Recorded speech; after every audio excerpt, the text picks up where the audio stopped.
అందరికీ నమస్కారం. మీరు వినబోతున్న కథ అసుర 43వ భాగం. ఏకే డ్రీమ్ ప్రాజెక్ట్ కూడా అతని చేతుల్లో నుండి జారిపోవటంతో కోపంతో మొబైల్ని దూరంగా విసిరిగొట్టాడు. ఇదెలా జరుగుతుందో వేద పరిష్కరిస్తే ఆమెకి ఏది కావాలంటే అది ఇస్తానని ఏకే మాటిచ్చాడు. రెండో రోజు కొత్త మొబైల్ తెప్పించింది. అదే ఆమె మొదటిగా ఇచ్చిన గిఫ్ట్గా తీసుకున్నాడు ఏకే. వారాంతంలో బిజినెస్ పార్టీ ఉండటంతో పార్టీకి వెళ్లే ముందు వేదాని తన ఇంటికి తీసుకెళ్లాడు ఏకే. వేదాకి కొత్తగా సంకోచంగా అనిపించింది. ఏకే మెట్లెక్కి తన గదికి వెళ్ళబోతూ, ఏంటి విచిత్రంగా ప్రవర్తిస్తున్నావు? అక్కడ ఆగిపోయావే, స్నానం చేసొస్తాను, పార్టీకి ఏ డ్రెస్ వేసుకోవాలో రెడీ చేసుంచు అంటూ వెనక్కి తిరిగొచ్చి వేద చేతిని పట్టుకొని తన గదిలోకి తీసుకెళ్లాడు ఏకే. ఆమెకి ఆ ఇల్లు కొత్త కాదు, కానీ తన పరిచయం హాలు వరకే. మొదటిసారిగా ఏకే గదికొచ్చింది. టవల్ తీసుకుని స్నానానికి వెళ్ళిపోయాడు ఏకే. ఏకే ఇలా ప్రవర్తిస్తూ ఉంటే వేదాకి తనలో ఉన్న సున్నితమైన నివేద మళ్ళీ తొంగి చూస్తున్నట్టు అనిపించింది. కబోర్డ్ ఓపెన్ చేసి ఒక్కో షర్టు మీద వేలుని చాచుతూ మెరూన్ కలర్ షర్టు దగ్గర ఆగిపోయింది. దానికి జోడీగా బ్లాక్ కలర్ ప్యాంటు కోటుతో ఉన్న ఏకేని ఊహించుకుంటూ ఉండగా, డ్రెస్ సెలక్షన్కి ఇంతసేపా? ఏకే మాట వినపట్టంతో వెనక్కి తిరిగి చూసింది వేద. అప్పుడే తల స్నానం చేసొచ్చి నడుం చుట్టూ టవల్ చుట్టుకొని నిలబడున్నాడు ఏకే. అతన్ని అలా చూస్తుంటే వేద మనసు పరుగులు తీయటమే కాదు, ఆమె చుట్టూ రంగురంగుల సీతాకోక చిలుకలు అందంగా ఎగురుతున్నట్టు అనిపించింది. చూపు తిప్పుకుంటూ వెంటనే తల దించుకుంది వేద. వేద దగ్గరకొచ్చి అతని వెంట్రుకల తడి ఆమె మొహం మీద పడేలా తల విదిలిస్తూ, ఇలానే అయితే పార్టీ టైం అయిపోతుంది, నువ్వు స్నానం చేయి అంటూ వేదాన్ని తీసుకెళ్లి బాత్రూంలో నిల్చోపెట్టాడు. వేద కంగారు పడిపోయింది. ఏంటి ఇంకా అలానే చూస్తున్నావు? నువ్వు చేస్తావా, నన్ను చేయించమంటావా అంటూ షవర్ ఆన్ చేయబోయాడు ఏకే. వేద వెంటనే ఒక చేత్తో కళ్ళు మూసుకొని మరో చేత్తో అతని చేతిని పట్టుకుంది. నేను డ్రెస్సెస్ తెచ్చుకోలేదు బాస్ అంటూ కంగారుగా అరిచింది. ఆమె మీద ఇంకా నీటి చుక్కలు పడకపోయేసరికి నెమ్మదిగా కళ్ళు తెరిచి చూసింది వేద. అయితే నాకేంటి, తెచ్చుకోకపోవటం నీ తప్పు అంటూ షవర్ ఆన్ చేశాడు. నీళ్లతో మొత్తం తడిచిపోయి తన బట్టలు ఒంటికి అతుక్కుపోవటంతో సిగ్గుపడుతూ చేతులు ఛాతీకి అడ్డుగా పెట్టుకుని వెనక్కి తిరిగింది వేద. ఆమె ఒంటి వంపులు చూస్తుంటే ఏకేకి ఒక్కసారిగా మతిపోయినట్టు ఉంది. గోడవైపు తిరుగున్న వేదాకి దగ్గరగా వెళ్ళి అటూ ఇటూ చేతులు పెట్టి ఆమె చెవికి దగ్గరగా వంగుని, నేను కూడా సిద్ధంగానే ఉన్నాను, చేద్దామా కవ్విస్తూ అడిగాడు ఏకే. వేదాకి ప్రళయం వచ్చినట్టు అనిపించింది. ఊపిరి బిగపట్టి రెండు చేతులు పిడికిలి గట్టిగా బిగించి అలానే కదలకుండా నిలబడింది వేద. 20 మినిట్స్ టైం ఇస్తున్నాను, వెంటనే చేసొచ్చేయాలి ఏకే అంటూ బాత్రూం నుండి బయటకొచ్చాడు. వేద అలానే నిలబడింది. నాకర్థమైందిలే, నేను లేకుండా చెయ్యాలనిపించట్లేదా, వస్తున్నా ఉండు అంటూ తుంటరిగా లోపలికి రాబోయాడు ఏకే. వేద వేగంగా వెనక్కి తిరిగి పెద్ద శబ్దం చేస్తూ తలుపు మూసేసుకుంది. ఏకేకి తన చెవిలో, నేను డ్రెస్ తెచ్చుకోలేదు బాస్ అన్న మాటలు మళ్ళీ వినిపించాయి. అదే పాత ఏకే అయ్యుంటే వేదాకి శిక్ష ఖచ్చితంగా ఉండేది. తడిచిన వేద వంపు సొంపులు మళ్ళీ గుర్తొచ్చాయి. ఎందుకిలా? నివేదాన్ని చూస్తుంటే ఏకే మనసు ఆగటం లేదు.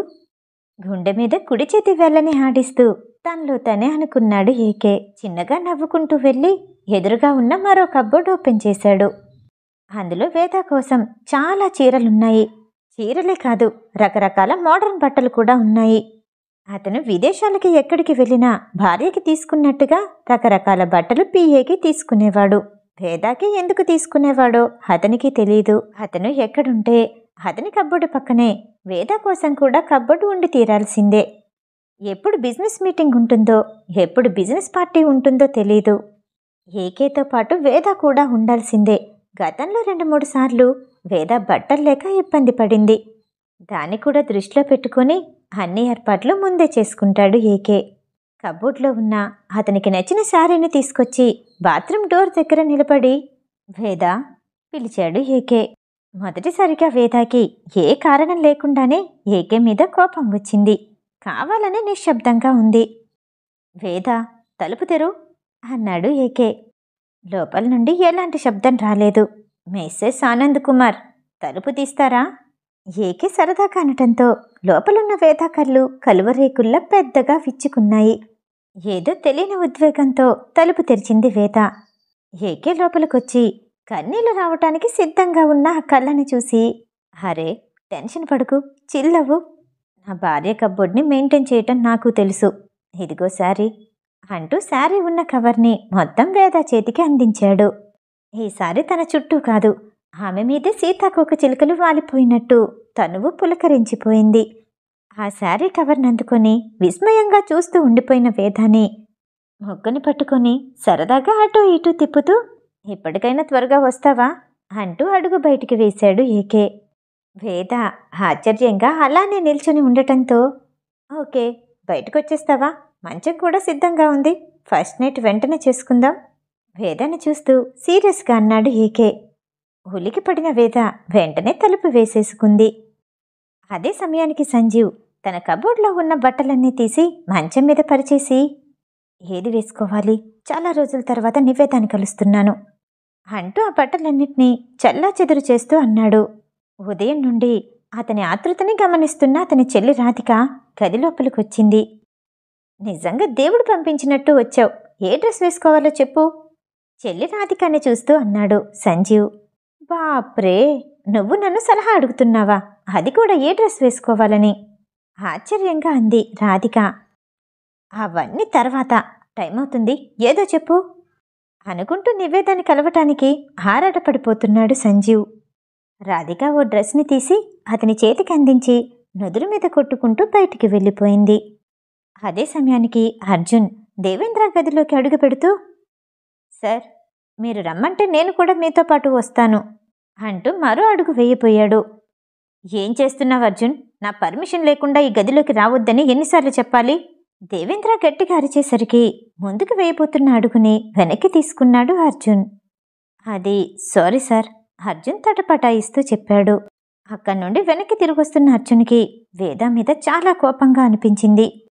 ఇదంతా దానివల్లే ఇతనికి బానిసగా బ్రతకాల్సి వస్తుంది, ఎప్పటికైనా నా పగని తీర్చుకుంటాను అనుకుంటూ తిరిగి వెళ్ళిపోయాడు అర్జున్. అద్దంలో తన్ని తాను చూసుకుంటున్న ఏకే, ఏంటిది, వేదాన్ని కలవటం మొదటిసారి కాదు, కానీ నివేదాన్ని కలవటం మొదటిసారి కాకపోయుండొచ్చు, కానీ ఎందుకిలా అనిపిస్తుంది, నివేదాన్ని ఇంప్రెస్ చేయాలని. నా నివేద నా భార్య. మెరూన్ కలర్ షర్ట్ మీద బ్లాక్ కోట్ని వేసుకుంటూ అనుకున్నాడు ఏకే. వేద రెడీ అవటానికి సమయం ఇచ్చి ఏకే హాల్లో కూర్చొని ఎదురు చూస్తున్నాడు. చీర కట్టుకొని తన్ని తాను చూసుకుంటున్న వేద, ఇతని సెలక్షన్ ఎంత బాగుంటుందెందుకు, బిజినెస్ పార్టీకి వెళ్తున్నామా, మ్యారేజ్ పార్టీ ఇస్తున్నాడా. మెరూన్ కలర్ శారీకి వర్కుతో ఉన్న బ్లాక్ కలర్ బోర్డర్ని సరి చేసుకుంటూ అనుకుంది వేద. తలకి ఓ పక్కగా జుట్టుని వదులుగా వదిలేసి రెడీ అయ్యింది వేద. మెట్లు దిగి కిందకొస్తూ హాల్లో సోఫాలో కూర్చున్న ఏకేని చూసి వేద ఆశ్చర్యపోయింది. ఆమె ఏదైతే maroon colour shirt black colour కోటుతో ఏకేని ఊహించుకుందో అలానే ఉన్నాడు ఏకే. కిందకొచ్చిన వేదాన్ని చూసి అతనికి తెలియకుండానే అడుగులు వేస్తూ వేద దగ్గరికి వెళ్ళాడు. శారీ నీ ఒంటి మీదకొచ్చాక దానందం రెట్టింపయింది, నీ సైజ్ తెలీదనుకున్నాను, కరెక్ట్గా అన్నీ సరిపోయాయా. వేద వెంటనే సిగ్గుపడి తలదించుకుంది. ఆ సిగ్గును చూసి ఏకే పెదవులు విచ్చుకున్నాయి. వేదామొహాన్ని చేతుల్లోకి తీసుకుని పైకెత్తి నుదురు మీద సున్నితంగా ముద్దిచ్చాడు. వేదాన్ని అలానే చూస్తూ ఉంటే పార్టీకి వెళ్లే మూడు పోతుందని వెంటనే చూపు తిప్పుకొని, వెళ్దామా అని ఎప్పట్లానే మొహంలో ఎలాంటి భావాలు లేకుండా కారు వైపు నడిచాడు. ఇవన్నీ వేదాకి కొత్త కాదు కాబట్టి అతన్ని అనుసరించింది. ఆ ఇద్దరిని చూడగానే డ్రైవర్ పరిగెత్తుకుంటూ వచ్చాడు. ఎప్పట్లా ఈసారి ముందుగా ఏకే కూర్చోలేదు. వేద కోసం కారు డోర్ ఓపెన్ చేసి ముందు వేద వెళ్ళి కూర్చున్నాక ఆ తర్వాత ఏకే కూర్చున్నాడు. అదే సమయానికి దేవేంద్ర పార్టీ జరిగే ప్రదేశానికి చేరుకున్నాడు. ఖరీదైన కార్ లాగే పార్కింగ్ ప్లేస్లో బ్లాక్ కలర్ యమహా బైక్ మీద వచ్చి చేరుకున్నాడు. పక్కనే కారు పార్కింగ్ చేస్తున్న ఇద్దరమ్మాయిలు అతని ఎత్తు కండలు తిరిగిన అతని ఒంటి మెరుపు చూసి తలపైకెత్తి అతని మొహం చూడటానికి ప్రయత్నించారు.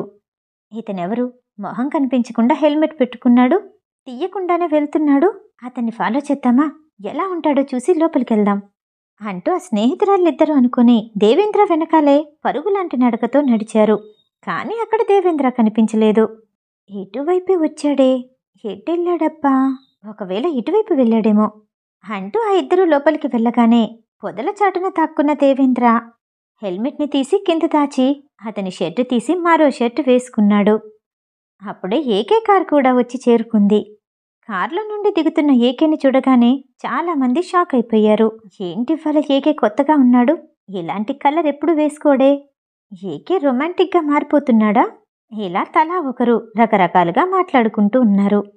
వెనకాల వేద దిగి ఏకే పక్కకొచ్చి నిల్చోటంతో అందరికీ చూడటానికి కన్నుల పండగలా అనిపించింది. వైఫ్ అండ్ హస్బెండ్ కోంబోలా ఉంది. ఇద్దరు పెళ్లి చేసుకున్నారా అనుకుంటూ కొందరు ఆశ్చర్యపోయారు. వేదాన్ని చూసిన మగవాళ్ళు కళ్ళు మరో రెండింతలుంటే బాగుండనుకున్నారు. ఏకేకి షేక్ హ్యాండ్ ఇవ్వటానికి ఎదురుగా ఇద్దరు వ్యక్తులొచ్చారు. ఏకే అదంతా పట్టించుకోకుండా వేద వైపు తిరిగి, మన టేబుల్ నెంబర్ ఎక్కడా అంటూ సీరియస్గా అడిగాడు. ఇటే బాస్ అంటూ వేద దారి చూపించింది. అదే టేబుల్ దగ్గర వీపీ చెల్లి మాయ కూర్చునుంది. ఏకే కోసం ఎదురు చూస్తూ ఉంది. వెనకాల కూర్చున్న సంజీవ్ కళ్ళల్లో వేదాన్ని చూడగానే ఓ మెరుపు మెరిసింది. అది ఏకే గమనించకపోలేదు. మాయాకి ఎదురుగా కూర్చున్నాడు ఏకే. పక్కనే ఉన్న వేద వైపు ఇదేంటి అన్నట్టు చూశాడు. బాస్, నేను చెప్పింది ఈమె గురించే. మనం వాళ్ళతో టైప్ అయితే 100 కోట్ల వరకు లాభం కనిపిస్తుంది. దగ్గరికి వంగుని చిన్నగా చెప్పింది వేద. ఈసారి ఏకేకి వేద మాట వినాలని పదే పదే అనిపిస్తుంది. ఎదురుగా ఉన్నది మహిళే కావచ్చు, కానీ వ్యాపార రంగంలో బలంగా ఉన్న మహిళలు చాలామందే ఉన్నారు. మహిళ అన్న ఆలోచనతో వాళ్ళని చిన్నచూపు చూడటం ఏకేకి ఇష్టం లేదు.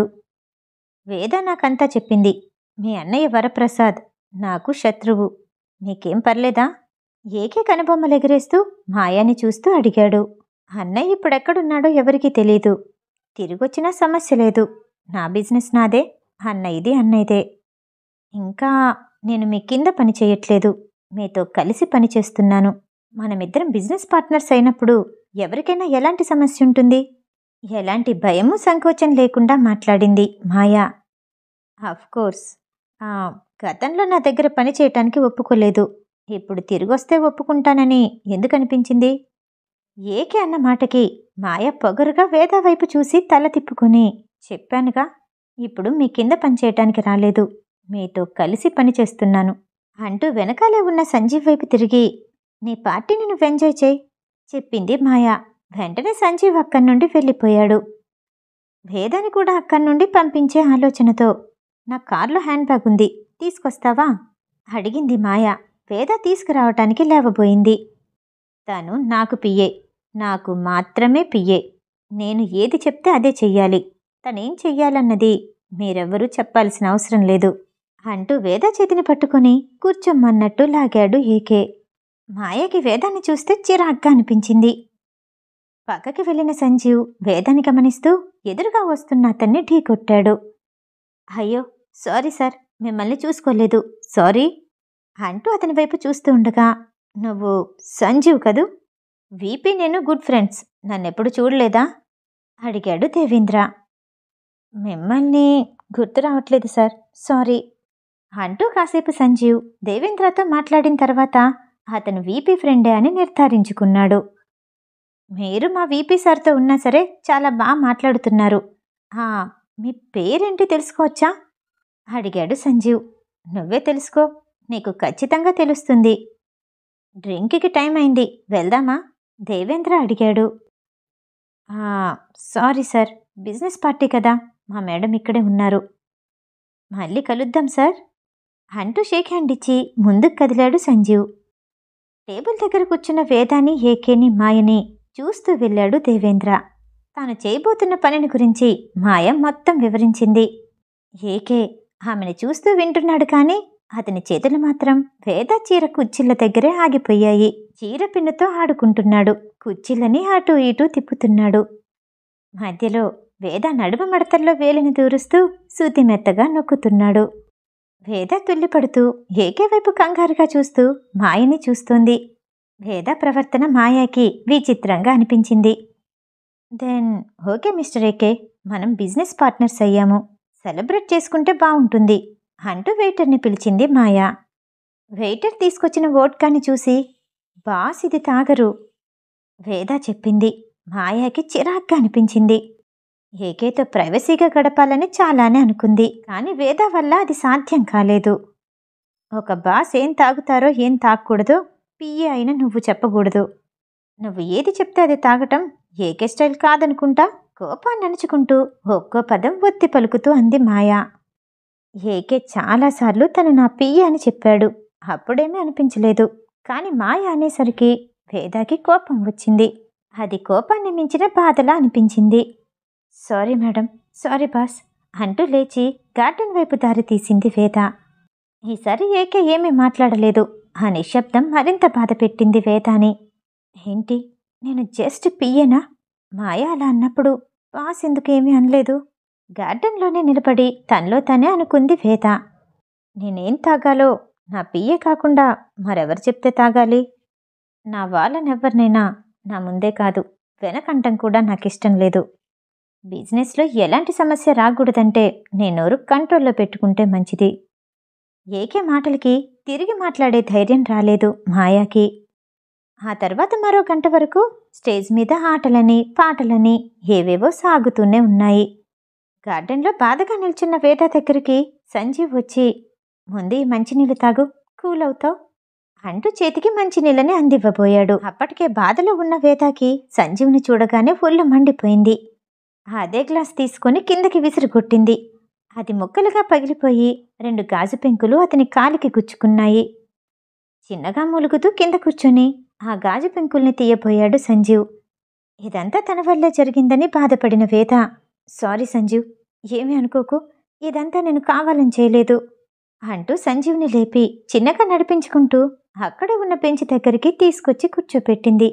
నేను వెళ్ళి ఫస్ట్ ఎయిడ్ తీసుకొస్తాను అంటూ వెళ్ళబోయింది వేద. సంజీవ్ ఆమె చేతిని పట్టుకుని, పెద్ద గాయమేమీ కాదు, ఏం పర్లేదు, ఇలా కూర్చొని నీతో మాట్లాడాలి, ఈ అవకాశం నాకు మళ్ళీ రాదు అన్నాడు సంజీవ్. ఇదంతా గమనిస్తున్న దేవేంద్ర సంజీవ్ ఆమె చేతిని పట్టుకోటాన్ని అతని మొబైల్లో క్లిక్ అనిపించాడు. ఏదో ప్లాన్ వేసుకుని వచ్చాను, కానీ ఇది కూడా వర్కౌట్ అయ్యేలానే ఉంది.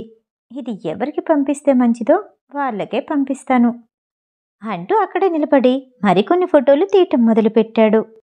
వేద సంజీవ్ పక్కన కొంచెం దూరంలో కూర్చొనుంది. నీకు అతని దగ్గర పనిచేయటం ఇష్టం లేదని నాకు తెలుసు. ఎందుకీ బానిసత్వం? అతను నిన్ను కనీసం మనిషిలా కూడా చూడట్లేదు, మానేయొచ్చుగా సంజీవ్ అడిగాడు. వేద అతని వైపు కోపంగా చూసింది.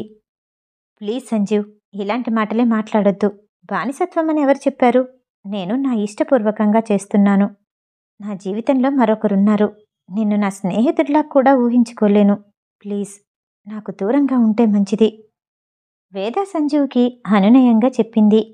నిజంగానా? నీ జీవితంలో మరొకరున్నారా? ఇదంతా నేను నమ్మను, ఒట్టేసి చెప్పు అంటూ సంజీవ్ అతని అరచేతిని చూపించాడు. వేద అతని చేతిలో చెయ్యి వేసి, నిజంగా చెప్తున్నాను, నా జీవితంలో మరొకరున్నారు. వారికి నువ్వు ఫ్రెండ్లా ఉండటం కూడా ఇష్టం లేదు. కాబట్టి నన్ను ఇబ్బంది పెట్టకు. వేద చెప్పింది వినగానే ఆలోచనలో పడ్డాడు సంజీవ్. వేద అతని చేతిలో చేయి వేసిన దాన్ని ఫోటో తీసి 2 ఫోటోలు ఒకేసారి ఏకేకి పంపించాడు దేవేంద్ర. స్టేజ్ మీద జరుగుతున్న పాటలకి డాన్సులకి మాయ ఊగుతూ, ఏకే డాన్స్ చేద్దామా ఉల్లాసంగా అడిగింది. సారీ, నాట్ ఇంట్రెస్టెడ్ ఏకే అంటూ టేబుల్ మీద ఉన్న తన మొబైల్ని అందుకున్నాడు. భుజాలెగరేసి డాన్స్ చేస్తూ స్టేజ్ దగ్గరికి వెళ్ళింది మాయ. గార్డెన్ నుండి లోపలికొచ్చిన వేదాకి మాయ డాన్స్ చేస్తూ కనిపించింది. ఏకే కోసం చుట్టూ వెతికింది, ఎక్కడా కనిపించలేదు. ఎప్పటినుండో వేదాన్ని చూస్తూ ఉత్సాహపడుతున్న ఓ వ్యాపారవేత్త కొడుకు వేద ముందుకొచ్చి, డాన్స్ చేద్దామా అంటూ ఆమె చేతిని పట్టుకోబోయాడు. ఏకే వచ్చి కారణం లేకుండానే అతని చేతిని పట్టుకుని బలంగా లాగి చెంప మీద గట్టిగా కొట్టాడు. ఏకే కళ్ళు కోపంతో ఎర్రగా ఉన్నాయి. ఎందుకంత కోపంగా ఉన్నాడో వేదాకి అర్థం కాలేదు. కానీ అతన్ని మరో దెబ్బ వేస్తే చనిపోతాడు అనిపించింది. బాస్, అతని తప్పేమీ లేదు, కూల్ డౌన్ బాస్ అంటూ ఏకేని దూరంగా తీసుకెళ్లడానికి ప్రయత్నించింది వేద. ఏకే చేతిలో తన్నులు తిన్న యువకుడి దగ్గరికి అతని తండ్రి పరిగెత్తుకుని వచ్చాడు. ఏం చేశావురా? అతని దృష్టిలో పట్టం మంచిది కాదు. అతనికి పోటీకి వెళ్తే మనం ప్రాణాలతో మిగిలాం. దీన్ని ఇక్కడితో మర్చిపో అంటూ కొడుకుని సముదాయించాడు. ఏకే కోపాన్ని తగ్గించడానికి వేద అతన్ని గట్టిగా హత్తుకుంది. ఎందుకింత కోపం బాస్, కూల్ డౌన్ అంటూ అతని వీపుని నెమ్మదిగా నిమిరింది వేద. ఏకేకి పూర్తి కోపం తగ్గలేదు కానీ వేద దగ్గరితనం అతనిలో మనశ్శాంతినిచ్చింది. ఏకేకి తను చూసిన ఫోటో గుర్తురాగానే వేద బుగ్గల్ని గట్టిగా నొక్కుతూ ఆమె కింది పెదవిని అందుకొని తనలో కలిపేసుకోవటానికి గట్టిగా లాగేసుకున్నాడు. వేద ఉక్కిరిపిక్కిరైంది కానీ అతనికి దూరంగా జరగటానికి ప్రయత్నించలేదు. వేద ఇబ్బంది పడుతుందని గుర్తొచ్చి ఆమెను తోసేస్తూ దూరంగా జరిగాడు ఏకే. గోడకు కొట్టిన బంతి తిరిగొచ్చినట్టు ఏకేని అంతే గట్టిగా హత్తుకుంది వేద. అందరూ మనల్ని చూస్తున్నారు, మిస్సెస్ సాధ్విక ఆనంద్ కుమార్. ఏకే అనగానే వేద ఉలిక్కిపడి దూరంగా జరగపోయింది. ఆమె 2 చేతుల్ని పట్టుకొని మళ్ళీ దగ్గరికి లాక్కున్నాడు. ఏ అందరూ చూస్తే చెప్పలేవ్వా నా పేరు మిస్సెస్ సాధ్విక ఆనంద్ కుమార్ అని? ఆమె బుగ్గ మీద చిరుముద్దిచ్చి అన్నాడు ఏకే. అంతలోనే లోపల ఏదో కలవరం మొదలైంది. ఏం జరిగింది అంటూ వేద కంగారుగా లోపలికి పరిగెత్తింది. ఏకే 2 చేతులు జేబులో పెట్టుకుని నెమ్మదిగా నడుచుకుంటూ వచ్చాడు. సంజీవ్ స్పృహలో లేకుండా కనిపించాడు. ఒళ్ళంతా గాయాలు, నోటి నుండి రక్తం కారుతోంది. ఒక చెయ్యి విరిగిందేమో అన్నట్టుగా పడిపోయింది. అలా కొట్టడం ఏకే తప్ప ఎవ్వరూ చేయలేరు. వేదాకి అర్థమైంది. మాయాతో వ్యాపార విషయంలో ఏదైనా జరుగుంటుందేమోనని భయపడింది. అప్పుడే వేద మొబైల్ రింగ్ అయింది. మీ ఇద్దరి రొమాన్స్ ఎపిసోడ్ అయిపోతే ఇంకా ఇంటికి వెళ్దామా అడిగింది రైజా. ఇక్కడ సంజీవ్కి వేద ఏదో చెప్పబోతుండగా అదంతా బాస చేశారు. ఎందుకో ఏంటో నాకు తెలీదు. ఇంటికి వెళ్ళాక మాట్లాడుకుందాం అంటూ రైజా తొందర చేసింది. ఓకే అంటూ కాల్ కట్ చేసి ఏకే దగ్గరకొచ్చి నిలబడింది వేద. వెంటనే సంజయ్ని అంబులెన్స్లో ఎక్కించి హాస్పిటల్కి తీసుకెళ్లారు. నేనిప్పుడే వస్తాను, ఇది పట్టుకో. ఏకే వేద చేతికి తన మొబైల్నిచ్చి వాష్రూమ్ వైపు నడిచాడు. అనుకోకుండా బ్లింక్ అయిన ఆ స్క్రీన్ చూసింది వేద. అందులో సంజీవ్ తను చేతులు పట్టుకున్న ఫోటో కనిపించింది. సంజీవ్ పరిస్థితి అలా ఎందుకయిందో అర్థమైంది వేదాకి. అది ఎవరు పంపించారో నంబర్ చూసింది. దేవేంద్ర చేసిన తప్పేంటంటే అతని నెంబర్ నుండే డైరెక్ట్గా ఆ ఫోటోని పంపించాడు. వేదాకి ఆ నెంబర్ని చూడగానే ఏకే పోగొట్టుకుంటున్న ప్రాజెక్టులకి అతనికి ఏదైనా సంబంధం ఉందేమో అనిపించింది. వెంటనే ఆ నెంబర్ని రైజాకి పంపించింది.